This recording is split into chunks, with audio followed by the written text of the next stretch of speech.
Assalamu alaikum, sunana Nazir Jarmajo.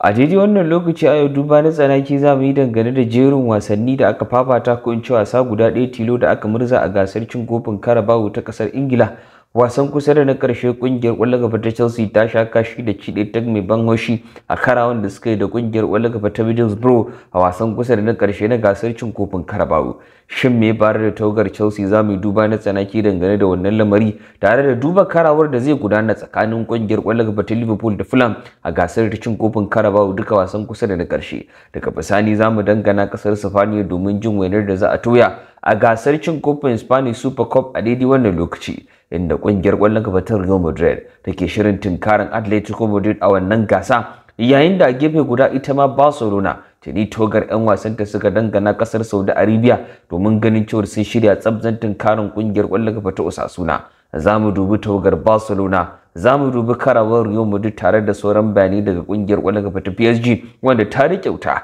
kan Bruno Guimarães da ɗan wasa Joshua Kimmich a wannan kasuwa ta musanyar 'yan wasa na watan Janairu. Kazalika akwai bayanai daga filin wasa na Old Trafford Manchester United. Duka dai zamu dubi waɗannan bayanai insha Allah magayin da lamura za su kasance ko shakka babu. To ba tare da bata lokaci ba ne mu shiga cikin tattaunawar ko in ce kafin sannan dole ne in ƙara jaddada muku cewa kayan nan fa suna tafiya an ga maka. Ana nan ana ɗaukan su ɗaya bayan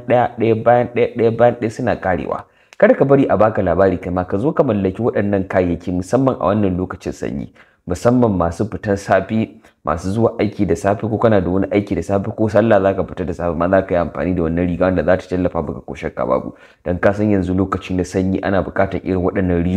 riguna masu nagarta, kaya ne masu tasiri wanda idan har ka mallake su zaka ji daɗin su insha Allah. Ko ka lalibe ni akan lambar wayata da kake gani mu tattauna domin ganin cewa kai ma ka mallaki ɗaya daga cikin waɗannan riguna insha Allah ba tare da wani ɓata lokaci ba. A ko'ina kake a faɗin duniya kayan nan za su ishe ka insha Allah.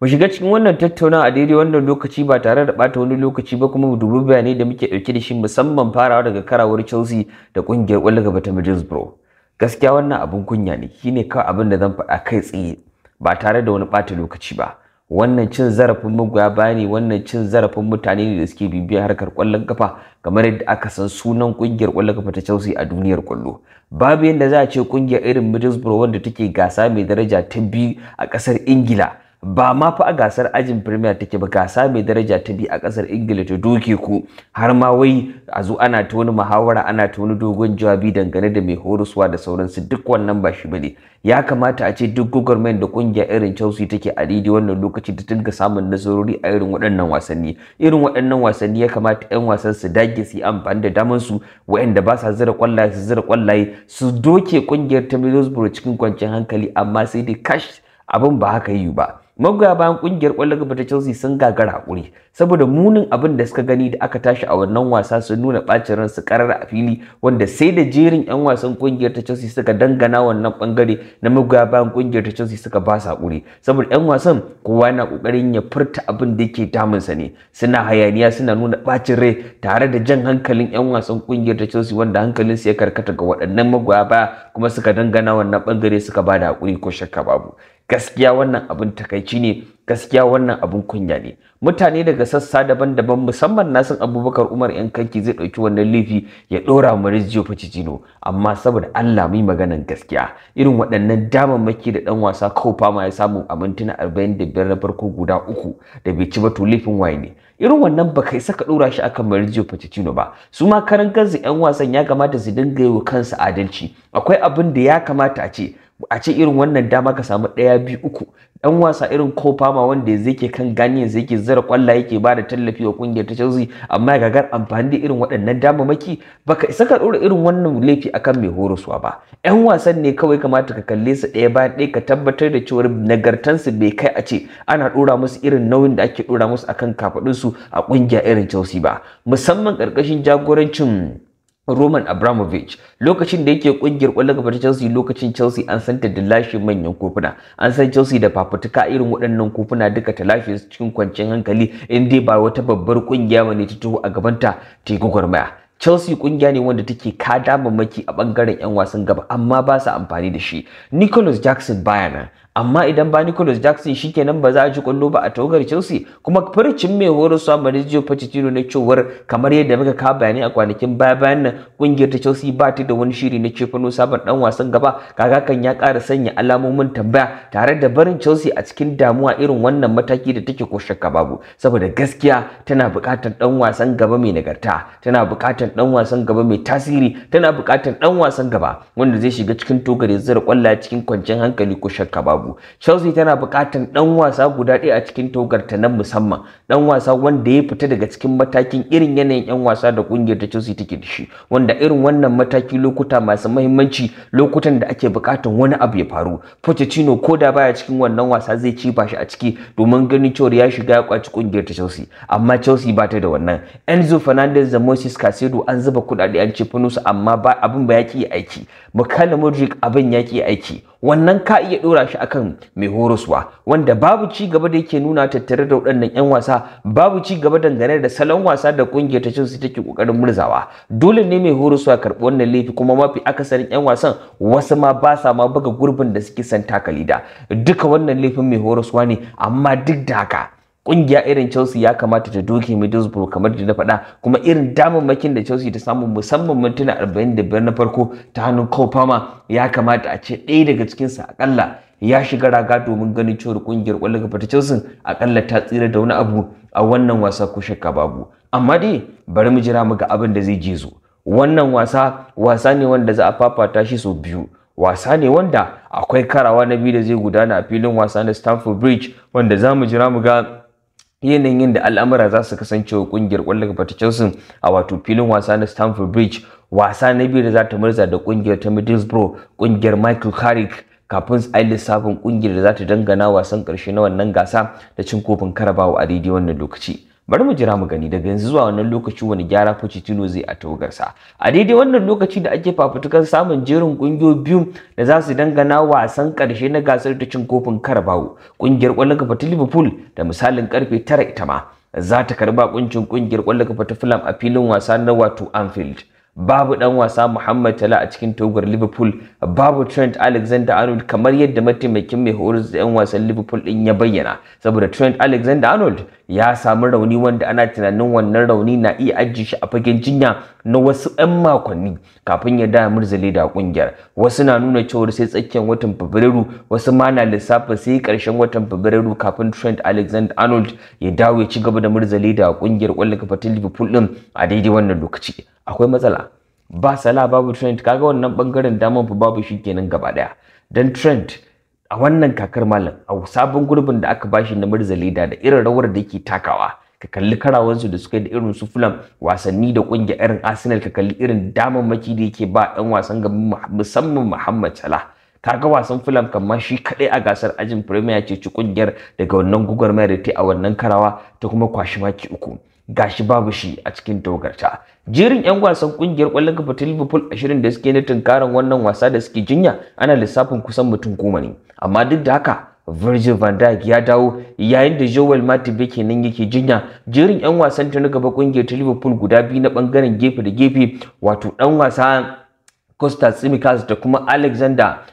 Trent Alexander-Arnold din kamar da na faɗa, da kuma ɗan wasa Kostas Tsimikas dukansu suna jinya, wanda hakan ya bar Jurgen Klopp a cikin matakin gwagwarmaya ko shakka babu. Ga Joel Matip, ga Dominic Szoboszlai wanda shi ma ana lissafin akalla sai ranar 21 ga wata kafin ya dawo, yayin da shi ma Stefan Bajcetic yake ci gaba da jinya a cikin togar kungiyar ƙwallon gaba ta Liverpool din a daidai wannan lokaci. Bari dai mu jira mu ga dabarun da mai horo ga club zai amfani da su, duba da cewa babu in ana maganar 'yan wasan da suka fi tallafa Liverpool wajen maganar zira ƙwallaye, dole ne ka lissafa Trent Alexander-Arnold, dole ka faɗi Muhammad Salah, babu su yanzu a cikin togar baki ɗaya. Bari dai mu jira mu gani, amma ka san a gasar ajin Premier akwai hutu da ake tafi yanzu, wanda wannan hutu ina ga kakan wasa 2-3 da suka wuce ne aka kawo shi, wanda idan an zo wannan mataki na watan Janairu akwai dogon lokaci da ake bayarwa kafin jerin kungiyoyin su murza wasanni, saboda ana hutu. Kowace kungiya tana da hutun mako guda wanda za a yi mako 2 ana wannan hutu ne kafin a da a ci gaba da murza leda a gasar ta Premier ta kasar Ingila. Bari mu jira mu ga al'amarin kungiyar ƙwallon kafa ta Liverpool wannan wasa da za su murza da kungiyar ƙwallon kafa ta wato Fulham din a gasar ta cin kofin Carabao, wasan kusa da na ƙarshe inda ake lissafin samun ƙungiya guda wanda za ta bi sahun ɗaya daga cikin Middlesbrough ko Chelsea domin ganin cewa sun dangana wasan ƙarshe na gasar cin kofin Carabao a daidai wannan lokaci. Mu tsallake waɗannan bayanai baki ɗaya mu dangana ƙungiyar ƙwallon kafa ta Real Madrid kuma birnin ƙasar ko in ce ƙasar Saudi Arabia za mu isa birnin Riyadh ta kasar Saudi Arabia. a nan ne kungiyar ƙwallon kafa ta Real Madrid take kuma a nan za ta murzale da a wasanta na farko na gasar cin kofin Spanish Super Cup a daidai wannan lokaci, wasan kusa da na ƙarshe. Akwai makudan kuɗaɗe akan wannan gasa. Ina ga lissafin da na gani jiya ba daidai bane da ake lissafin kuɗaɗe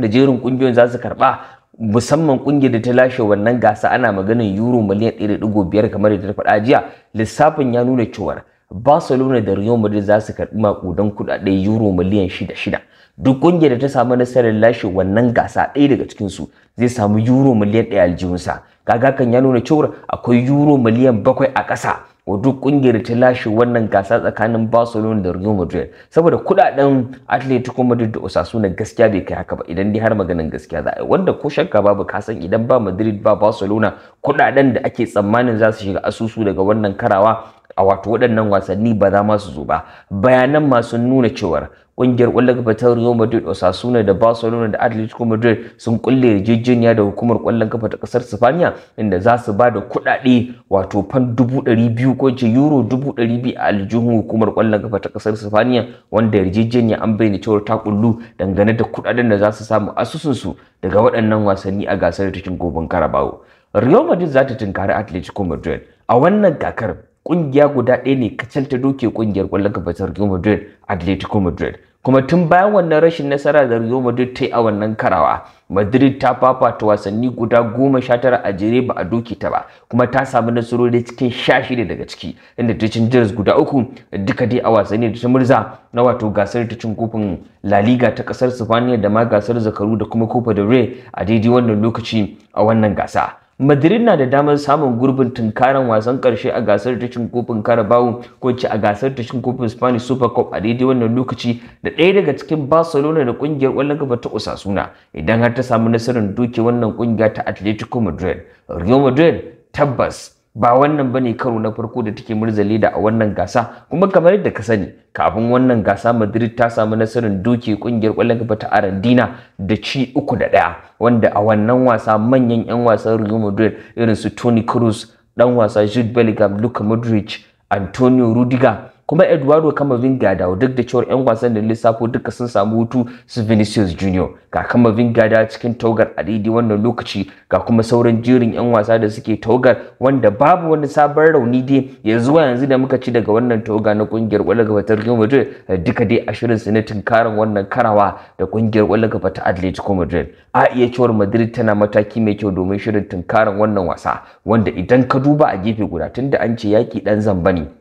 duba duka bangarorin guda biyu, tunda idan ka duba a gefe guda tawagar Atletico Madrid gwagwarmaya suke gaskiya a gasar cin kofin La Liga da ma sauran gasanni, tunda a wasannin su guda 5 da suka gabata Atletico nasarori 2 take da shi tare da shan jaras guda 2 da kuma shan kashi a wasa guda, wanda a wannan wasa mun ga yadda kungiyar ƙwallon kafa ta Girona ta doke Atletico Madrid din da ci 4-3 a wannan wasa da suka murza. Kaga kuwa hakan ya sanya kungiyar ta Atletico Madrid a mataki mai matukar wuya, duba da cewa kungiyar bata jera wani dogon tafiya kamar yadda Real Madrid take da shi na samun nasarori a gasar cin kofin La Liga, gasar zakaru da ma gasar Copa del Rey baki ɗaya ba idan ka duba bayanin yadda yake. Shi yasa nace Real Madrid tana mataki mai kyau domin tunkaran wannan wasa ko shakka babu. Atletico Madrid da Diego Simeone dai sun san cewa akwai aiki a gaban su ko shakka babu idan har suna da wani shiri na musamman na doke kungiyar ƙwallon gaba ta Real Madrid, amma dai Atletico Madrid din ta san cewa wannan babban dama ne a gare ta na ganin ta sake doke kungiyar ƙwallon gaba ta Real Madrid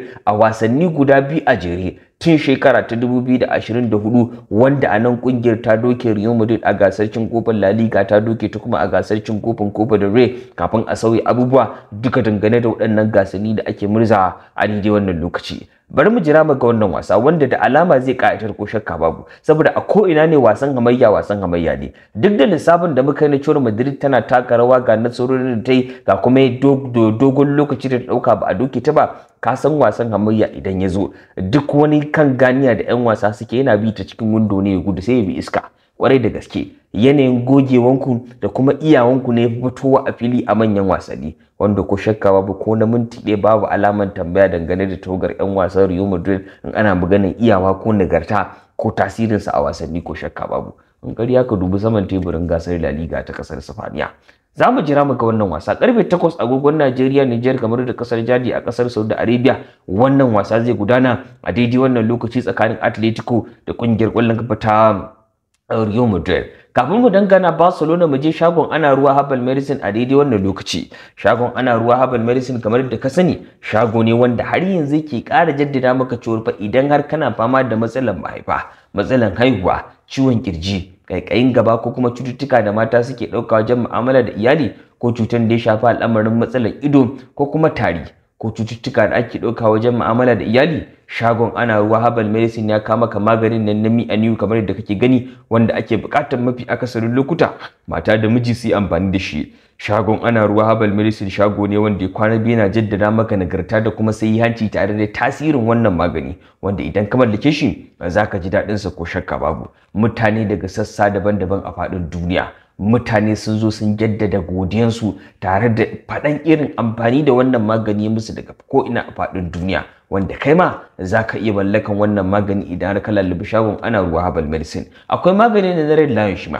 wanda fa ba a bar shi a baya ba kwarai da gaske. Idan har ka dangana shagon ana ruwa Herbal Medicine ka lallabi wannan magani, wanda magani ne da ya shafa al'amarin maganan wato karfin gaba, za ka ji daɗinsa ko shakka babu, za ka ji daɗinsa saboda nagarta da tasirin wannan magani. Wannan magani na Red Lion tare da mi'aniyu din baki ɗaya za ka iya lalubarsa akan lambar waya ta 0800-2530-7274 da kuma 0700-3373-112 duka dai domin ganin cewa ka samu shagon ana ruwa Herbal Medicine kun tattauna dangane da wato al'amarin da ya shafi kowane irin cuta kake fama da shi, ba maganin ka mallaki waɗannan magunguna guda biyu kawai da na lissafo ba. Kowane irin cuta kake fama da shi, musamman yanzu lokacin sanyi akwai cututtuka irin cutar sikila wanda ma'ana cewar babu maganin ta, kaje shagon ana ruwa Herbal Medicine za ka sha mamaki, za kuma ka ji abin da ake gaya maka a daidai wannan lokaci dangane da nagarta da kuma tasirin magungunan su. Akwai cutar kyanda, akwai kansa, kowane irin cuta, basir ne kake fama da shi, dan kanoma ne ko mai tsoro, duka akwai shi maganin sa a wannan shago na ana ruwa Herbal Medicine ko shakka babu. Kowane irin cuta ne kamar da faɗa, an yi cuta kana fama da cuta ka je asibiti ka yi maganin gargajiya abu ya kici ya cinyewa, ka je shagon ana ruwa Herbal Medicine. Asiri ne ko sammu aka ma ko hannu aka sama ko ma menene, kawai je ka musu bayani, insha Allah za ka sha mamakin sakamakon da za ka samu in Allah yarda. Ƙungiyar ƙwallon kafa ta Barcelona tuni tawagar Javi Hernandez tare da shi karan kansa duka suka isa ƙasar Saudi Arabia, yayin da suke shirin tunkarin ƙungiyar ƙwallon kafa ta Osasuna a wasan da za su murza na neman gurbin fafata wasan ƙarshe a gasar cin kofin Spanish Super Cup din a daidai wannan lokaci. Tawagar ƙungiyar ƙwallon kafa ta Barcelona an ganta tare da ɗan wasa Pedri, wanda ɗan wasa Pedri dai ya kasance ɗan wasan da ake ta tafka muhawara dangane da fatansa na murza leda a wannan gasa, yayin da shi ma Joao Cancelo an ganshi a cikin tawagar ƙungiyar ƙwallon kafa ta Barcelona da suka dangana ƙasar Saudi Arabia domin tunkarin wannan gasa. Bayanai dai sun tabbatar da cewar dan wasa Pedri, har ma bayanan suna nuna cewar da yiwuwar zai iya murza wasu mintuna a wannan karawa da kungiyar ta Barcelona za ta yi da Osasuna a ranar Alhamis, wanda idan aka zo wannan wasa Pedri zai samu nasa lokacin a fagen daga ya dan taka wasa duka a tafiyar da shi da ake akan hanya domin ganin cewar ya dawo ya fara murzali da kungiyar ƙwallon kafa ta Barcelona bayan dan takaitaccen rauni da ya fama da shi a daidai wannan lokaci. Joao Cancelo har yanzu babu wani bayani da yake nuna cewar yana da wani gurbin takale da a cikin togar Barcelona a wannan gasa, amma duk da haka Joao Felix har yanzu shi ma ana nan ana tafka muhawara dangane da wato zamansa a cikin togar Barcelona da kuma irin rawar da yake takawa. Ban san me yake faruwa tsakanin Javi Hernandez da Joao Felix ba gaskiya. Akwai wani abu da yake faruwa wanda bamu san da shi ba. Akwai wata matsala ne na cikin gida wanda har gobe suna ƙara ɓoye ta saboda kar kowa ya ji. Shi yasa zaka ga rahotannin suna ta kai ka akan sa. Javi na ganin cewar dan wasan bai ma cancance ci gaba da murzali da a cikin togar ba, wanda ana gani shine dalilin da zai hana kungiyar ta Barcelona ta ci gaba da ajiye wannan dan wasa, inda aka bayyana cewar kungiyar ta Barcelona dan wasan da Javi Hernandez ba zai fara wannan wasa ba. Joao Felix afuwa ba zai fara wannan wasa ba saboda mai horis da 'yan wasan Barcelona yana ganin cewar irin wato rashin da'a da ya nuna wanda bai gamsar ba a wasan da ya murza kungiyar ta Barcelona a karawar da ta yi a gasar cin kofin Copa del Rey shine abin da zai sa shi ya zauna a benci a wannan karawa. Kuma kamar da ta faɗa, Barcelona tana lissafin cewa wannan dan wasa ne wanda zai wuya ta ajiye shi a kasuwar musanyar dan wasa mai zuwa. Idan ka dubi bayanin yadda yake kawo mai Barcelona, ka ji bayani dangane da kungiyar ƙwallon gaba ta Barcelona a daidai wannan lokaci, sai ku shirya tunkaran kungiyar ƙwallon gaba ta Osasuna. Dan Osasuna gaskiya ba za su zo da wasa ba, tunda wannan wasan kofi ne ko shakka babu, kuma ka san yadda kuke gwagwarmaya. Su kawo mai Barcelona su nika ina Ahmad Barki ne kam, saboda Allah ya bata shike na baka jin labarin sa. Yaro mai zamani ma dina turo sakamako yanzu, ko da ke ana hutu a gasar League na kasar Saudi Arabia. Yan Barcelona duk sun bace, ina litan kara mai shago ne kam, ina bana mutanen kungiyar ƙwallon gaba ta Barcelona har yanzu ba mana dai shugaba fa, ina Salisu mai Barcelona duk kuna nan kawai kun bace abinku saboda kullun ana cin ku. To Fahad ma mai Barcelona yace suna dakon Barcelona ta dangana kasar Saudi Arabia su je su kalle ta. Za mu jira mu gani kwarai da gaske, in ba za ku kalli Madrid ba ai ku kalli Barcelona, ko shakka babu. Bari dai mu jira mu ga al'amarin yin da zai kasance dangane da togar kungiyar ƙwallon ta Barcelona a waɗannan wasanni da za su murza, da ma makomar Joao Felix dan wasan kungiyar ta Barcelona wanda halin yanzu kamar yadda kaji ake ci gaba da tafka muhawara dangane da makomarsa a daidai wannan lokaci. Akwai raunuka a cikin togar Barcelona ko shakka babu. Mun ka bayani dangane da Joao Felix da dan wasa wato Joao Cancelo. A gefe guda bayanai sun nuna cewa Gavi dan wasa ne wanda ake ganin cewar yanayin murmurewarsa yana tafiya kamar yadda ake tsammani, kai fiye ma da yadda ake tsammani, saboda yanzu lissafin ya koma yadda wannan dan wasa zai dawo cikin togar Barcelona ne ya murza mata leda a wato watan Yuni, wanda ana tunanin farkon kakan wasa mai zuwa zai kasance lokacin da dan wasan zai dawo togar kungiyar ya hau murza leda kamar yadda bayanai suka tabbatar. Amma duk da haka an bayyana cewar kasar Spaniya tana ganin ba za ta dauki wannan dan wasa ba, duk da cewar zai murmure kafin gasar cin kofin Euro a daidai wannan lokaci. Ai ko kun zo da mene Barcelona ba za su ba ku wannan dan wasa ba yanzu kam, billahi ladi ko me za ku yi, ko ƙara za a je a yi ta shari'a. Na san Gavi daga ƙarshe ba zai je gasar cin kofin Euro ba, za a ce zauna a ci gaba da hutawa ne kawai. Idan ka duba bayanin yadda yake, bar mu ci gaba da dakon bayanai daga sansanin Barcelona dangane da wannan dan wasa. Shi ma Marc-Andre ter Stegen mai tsaron ragar kungiyar ta Barcelona ana lissafin cewar dan wasan zai dawo makonni biyu kafin lokacin da aka tsara masa na ganin ya da bagen daga a cikin togar kungiyar ƙwallon ta Barcelona a daidai wannan lokaci. Kazalika kuwa bayanai sun nuna cewa dai togar Barcelona tuni take maraba wannan mai tsaron raga, duba da cewa kungiyar ta kwana biyu ba tare da wannan dan wasa ya dawo ya ci gaba da murza mata leda ba a daidai wannan lokaci. Za mu jira mu ga al'amarin yadda zai kasance dangane da togar kungiyar ƙwallon ta Barcelona da kuma waɗannan 'yan wasa baki ɗaya. Mu dangana kungiyar ƙwallon gaba ta PSG.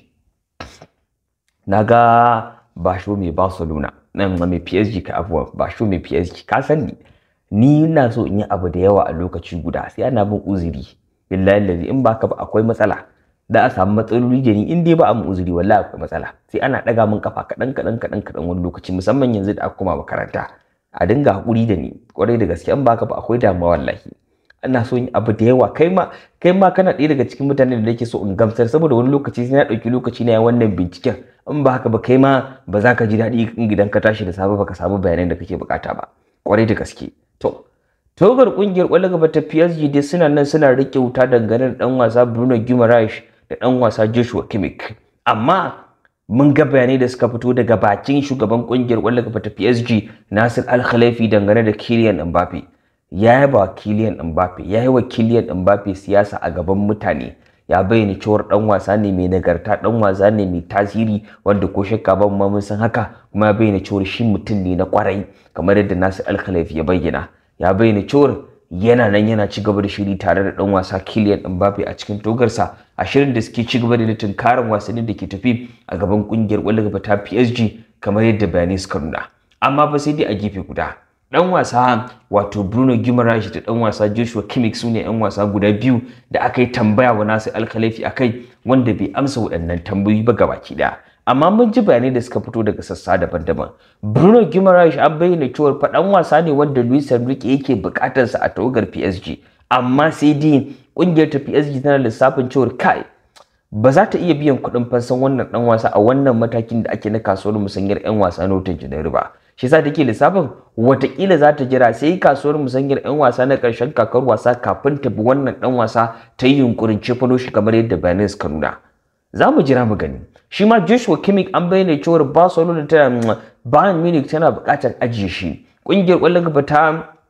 PSG tana buƙatar sa, amma ɗan wasan yana son kasancewa ƙungiyar ta Bayern Munich daga yanzu zuwa ƙarshen kakar wasa, kafin kuma a nan ne ƙungiyar ta PSG take lissafin cefanin wannan ɗan wasa ya dangana tawagarsa ya ci gaba da murza mata leda kamar yadda bayanai suka nuna. Joshua Kimmich an bayyana cewa a wannan kasuwa ƙungiyar ta PSG daman ta kaɗan ne na ganin cewa ta ɗauki wannan ɗan wasa a daidai wannan lokaci a halin yanzu. Bayanan da sun nuna cewar Nasir Al-Khelaïfi ya ƙi ya furci dangane da waɗannan 'yan wasa kamar yadda kowane shugaba zai ƙi, saboda jerin mutanen baki ɗaya ba sa so ƙungiyoyinsu ya kasance su ma wasu mahukunta ko kuma wasu mamallaka wasu ƙungiyoyi suna magana dangane da manyan 'yan wasansu kamar yadda bayanan suka nuna. Za mu jira mu ga Bruno Guimarães da Joshua Kimmich da ƙungiyar ta PSG take ci gaba da riƙe wuta a kansu, yayin da shi ma Kylian Mbappe muke dakon bayani daga bakinsa dangane da makomarsa a wannan matakin da ake a halin yanzu. Mu tsallake ƙungiyar ƙwallon gaba ta PSG ko mu dangana ƙungiyar ƙwallon gaba ta Arsenal. An bayyana cewa har yanzu babu wata tattaunawa da take gudana tsakanin ƙungiyar ta Arsenal da Everton domin ganin cewa ɗan wasa Amadou Onana ya dangana ƙungiyar ƙwallon gaba ta Arsenal ya murza mata leda. Bayanan sun tabbatar da cewa dai har yanzu bayanai ne kawai na bayan fage waɗanda suke ta kai kawo, amma babu wani sahihin magana da yake fitowa daga ƙungiyar ta Everton ko Arsenal na cewa akwai wata tattaunawa da take gudana tsakanin jerin ƙungiyoyin guda biyu. Amma duk da haka an bayyana cewar kofar ƙungiyar ƙwallon kafa ta Everton a buɗe take na ganin ta cefano wace na ganin ta cefanar da wannan ɗan wasa wa duk ƙungiyar da ta kawo ta yin da ake bukata domin ganin ɗan wasa Amadou Onana ya so shiga daga ƙungiyar saboda gwagwarmayar rashin kuɗi da dai sauransu kamar yadda rahotanni suka nuna. Duk da waɗannan bayanai da suke fitowa, amma rahotanni na ƙara jaddada cewar Arsenal ba ta da shirin yin cefane a wannan kasuwar na musanyar 'yan wasa da ake, duba da cewar mai horas da 'yan wasan ƙungiyar ta Arsenal shi ma ya ƙara jaddada cewar Arsenal ɗin ba ta da wani shiri na ganin ta kashe wasu kuɗaɗe a wannan kasuwa na musanyar 'yan wasa. Tawagar ƙungiyar ƙwallon gaba ta Arsenal ɗin ana ganin cewar fa tabbas akwai jan aiki a gabanta, duba da cewar Mikel Arteta kamar fa lissafin yanzu ga baki ɗaya ya ta'allaka ne na ganin yadda za a yi ƙungiyar ta Arsenal ta karkare kakar wasa ta bana a mataki mai kyau, duba da cewar ƙungiyar ta Arsenal fa ko shakka babu idan ka dubi lissafin da zaka ga manya-manyan 'yan wasan ta duka mai horaswa Mikel Arteta ya tura su sun je sun yi wato tiyata domin ganin cewar sun shirya tunkaran ƙarshen kakar wasan kamar yadda bayanai suka nuna. Za mu jira mu gani. Rahotannin sun jaddada cewar Arsenal ko ta shiga lissafin yin da za a yi ta cefane a kasuwar musanyar 'yan wasa mai zuwa, inda aka bayyana sunan ɗan wasa Martin wato ɗan wasa Zubimendi na ƙungiyar ƙwallon gaba ta Real Sociedad, Ivan Toney na ƙungiyar ƙwallon gaba ta Brentford, akwai Pedro Neto na ƙungiyar ƙwallon gaba ta Wolves da kuma ɗan wasa Jorel Hatu na ƙungiyar ƙwallon gaba ta Ajax, wanda duka 'yan wasa ne wanda Arsenal ke kallon su zuwa ƙarshen kakar wasa. Ivan Toney an bayyana cewa idan har Arsenal ta fita neman sa to tabbas zai watsi da tayin kowace kungiya ne har kungiyar ƙwallon gaba ta Chelsea domin ganin cewa ya sau shiga zuwa kungiyar ta Arsenal kamar yadda bayanai suka nuna. Kai makarkari ta kungiyar ƙwallon gaba ta PSG, kaji a Manchester United kai na gaji. Na san idan har ban yi maganar Manchester United ba fa dole ne manya da wato mutanen sa su IB mutanen Manchester United shugaban magaba da su Gambo Umar za su zo ne mana. Bari mu shiga Manchester United. Erik ten Hag ya tabbatar da cewa Luke Shaw, Eriksen da kuma Harry Maguire za su shirya tunkaran kungiyar ƙwallon gaba ta Tottenham. Ya jaddada cewa tabbas 'yan wasan sun shirya kuma za su murza wannan wasa. Yayin da a gefe guda Mason Mount ya bayyana cewa bai shirya tunkaran wannan wasa ba. Ana sa ran a gasar cin kofin FA wasan zagaye na 4, Lisandro Martinez, Henrique Carlos Casemiro da Mason Mount din ne za su iya dawowa domin ganin cewa sun shirya tunkaran wannan wasa. Amma duk da haka Lisandro an bayyana cewa ya mai da hankali domin ganin cewa ya murza leader a karawar United din Tottenham shi ba. Bari dai mu jira mu gani. Jim Ratcliffe an bayyana cewa dai akwai shirin da yake da shi a ƙasa na ganin cewa ya zuba wasu kuɗaɗe daga aljihunsa na ganin ya inganta abubuwa a cikin kungiyar ta Manchester United bayan kuɗaɗen da ya zuba na ganin ya mallaki wannan kashi 25 na cikin kungiyar. An bayyana cewa dai Jim Ratcliffe yana lissafin cefano 'yan wasa 'yan asalin yankin kasar Birtaniya domin ganin cewa sun shiga tawagar Manchester United wanda shekarunsu bai wuce 25 ba. Sun tallafa kungiyar. Yana buƙatar 'yan wasa masu gogewar gasar ajin Premier ta kasar Ingila domin ganin cewa sun mai da Manchester United matakin da take buƙata a halin yanzu. Sir Jim Ratcliffe ana tunanin zai kalli karawar Manchester United da Tottenham a 'yan kwanaki masu zuwa, wanda shine zai kasance wasa na farko da Sir Jim zai wato kalli tawagar Manchester United a karan farko tun bayan kudade da ya zuba na ganin cewa ya mallaki wannan kashi 25 a kungiyar. Borussia Dortmund ma dai tana sa ran Jadon Sancho daga yanzu zuwa wani dan lokaci zai dangana sassanin kungiyar da yake gudana a halin yanzu domin ganin cewa ya zama mallakinta kamar yadda bayanai suka tabbatar. Mun karkare ta a Manchester United. Su Abdullahi Balalo yau babu bayanai daga kungiyar kwallon kafa ta Manchester City, tsakani da Allah. Yawa na iya na kokarin amma wallahi babu komai ban gani ba. Kwarai da gaske sai dai mu tara gobe. Tunda ba ku da wani wasa yanzu sai gasar ajin Premier za ku murza da Newcastle ai. Kuma kamar yadda ka faɗa tabbas 'yan wasan ku suna nan suna kokari. Su Kevin De Bruyne sun dawo, su Erling Haaland ga iya kwallo, ga ba da tawagar a cikin ga ba da tallafi a zira kwallo, ga kuma wato 'yan wasa masu zara kwallo ko shakka babu a Manchester City. Akwai wanda suka zo nima na suka ce dan Manchester City nan ne ba ni ba fa. Bari dai mu je gida kawai mu bacci yanzu kan. A daidai wannan gabar na ka karshen wannan tattaunawa, kada ka manta za ka iya subscribing a wannan channel a ko'ina kake a faɗin duniya domin ganin cewa ka ci gaba da karɓar sahihan bayanai. A daidai wannan lokaci nake cewa mu huta lafiya.